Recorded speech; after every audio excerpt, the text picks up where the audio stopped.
Hello, everybody, and welcome to our Media Cubs mini reporter newsroom. Today, we are very excited to welcome Maria Romanenko into our online newsroom. Maria is a journalist, editor, and writer from Kyiv, Ukraine, and who is also now working in Manchester. Having fled the war in 2022, Maria now works as a journalist, translator, and has worked with BBC, ITV, ABC News, and Sky News. She was also editor-in-chief of an English-language Ukrainian publication from 2018 to 2020. Thank you very much for joining us, Maria. We're really excited to ask you some questions. And we are going to start the questioning from Eddie. How is it different working in Ukraine? Thanks, Eddie, and thanks, Ben, for your wonderful introduction. I'd say it was different. It was much easier because I've been in English language journalism all my life since I studied in England. I did my A-levels in Oxfordshire and I went to the University of Leeds, and then I went back to Ukraine.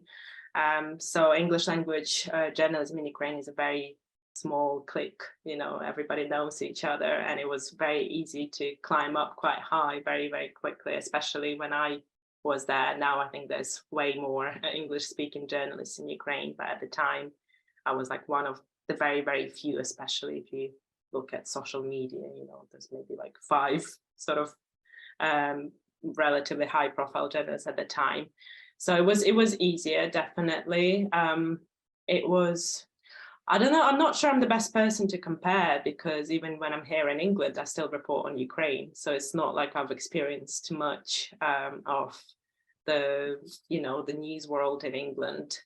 But it was more comfortable because it's my home, and it was more comfortable because it was a smaller, less competition for me. Are you able to describe your experience of fleeing Ukraine? Yes, but that would be a very long response if I describe everything, because my partner and I are actually writing a book about this now. It's a very long story because it took us, a week altogether.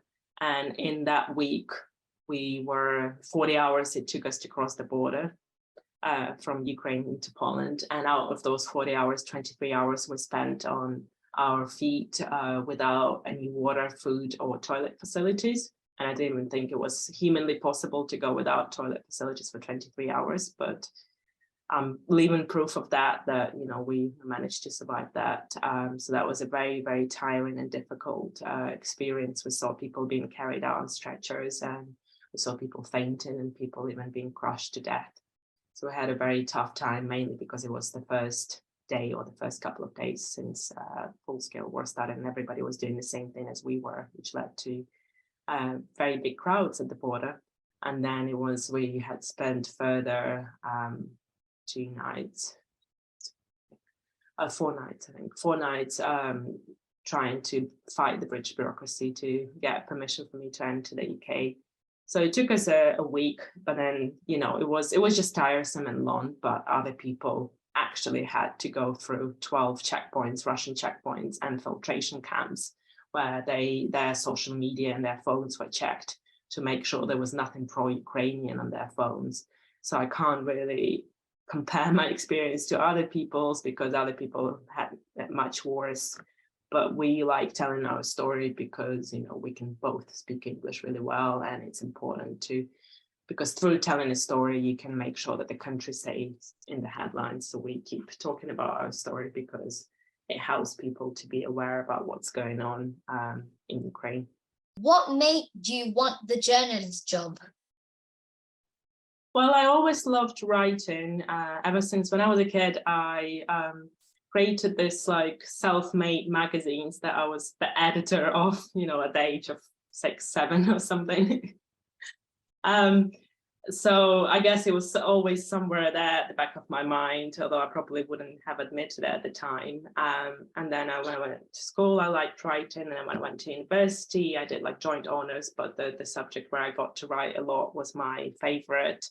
And then having been really, fluent in English and being in Ukraine, I was like, I want to combine these two things. I want to use my English language skills, and I want to use my love for writing, and I basically just did this wild thing where I just emailed to one of the, the top English language publication at the time, and I was like, can I get an internship at your place?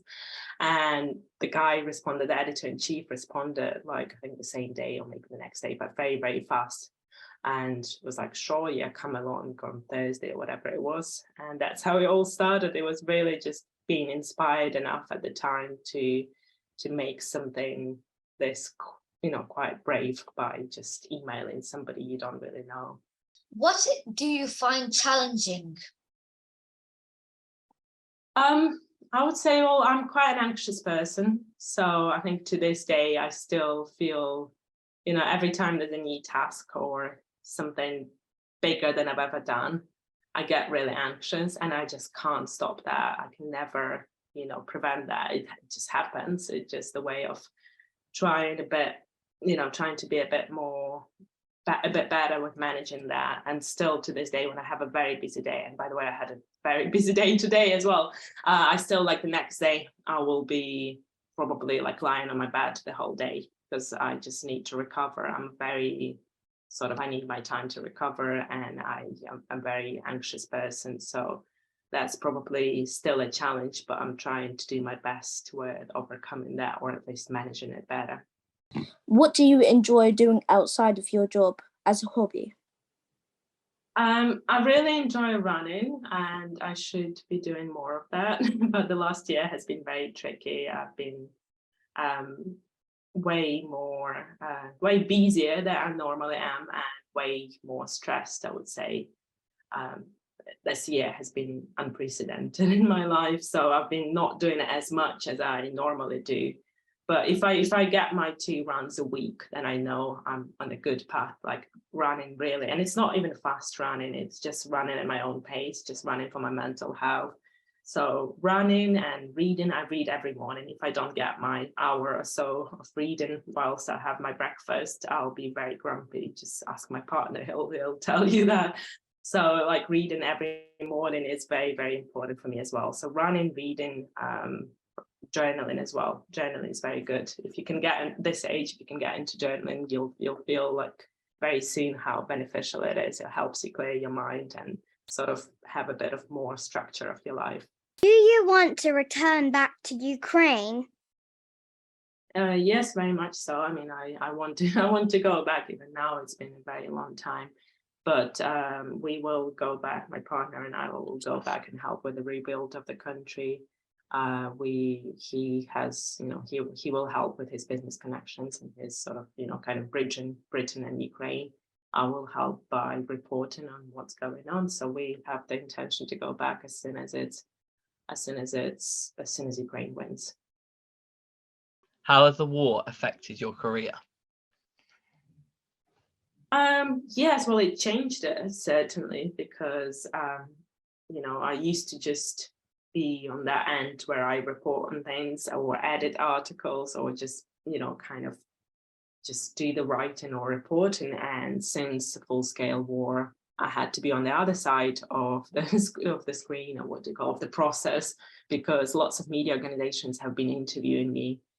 Like this morning, I gave an interview to a radio station. Lots of other days, I've just been interviewed for TV, radio, podcasts, and all these things. And so, it's kind of like telling my story instead of telling other people's stories. So changing that way that I kind of went from being a journalist to being a campaigner, campaigning for my country. As I said, I've been doing lots of random things as well that are not really journalism. So I had to interpret for Ukrainians, because lots of Ukrainians who come to the UK, they not like me, their English is much, much worse, and they require help with the language barrier. So I've been interpreting for them. I've been invited to act on stage in London.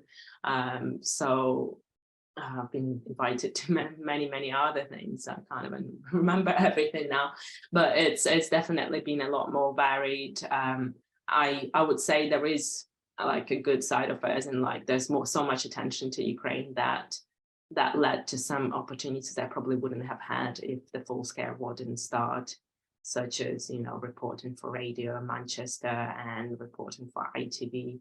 So it's had, in some ways it kind of elevated my career. Like my followers on Twitter had gone up, and I had a chance to do some amazing work here in the UK as well. How have you been using your influence or plan to use your influence as a journalist to spread the word about the Ukrainian war? Well, I do it all the time. I do it on Twitter. I have 27,500 followers on Twitter. So I have, a fairly sizable audience on Twitter.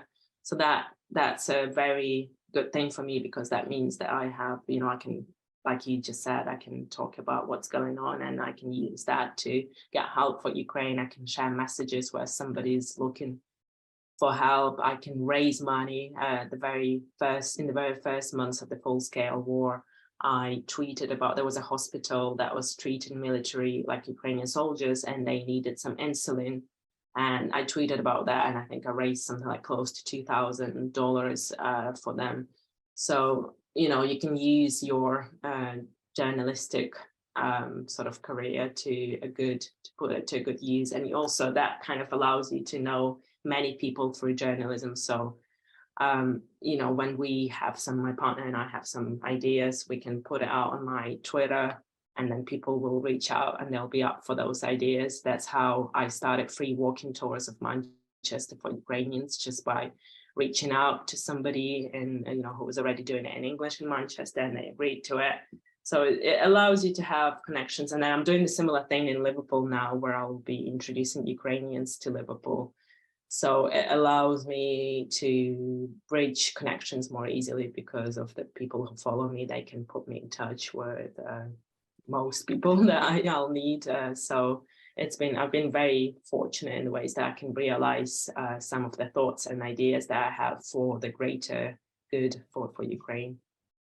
If you were a sweet, what sweet would you be and why? Probably chocolate cake, because I love chocolate. So yeah, just like a nice rich chocolate cake. And my last one is, what is your favorite type of music, and have you ever played an instrument? I just like pop most of the time, really, because I like pop when I'm getting ready for something. It's just kind of uplifting. And I've never played an instrument, I think, other than like maybe learning a very simple song on piano or something. But that's not really a real skill, it's something you just memorize. So yeah, I've never properly learned an instrument. And my question is, what power would you have and why?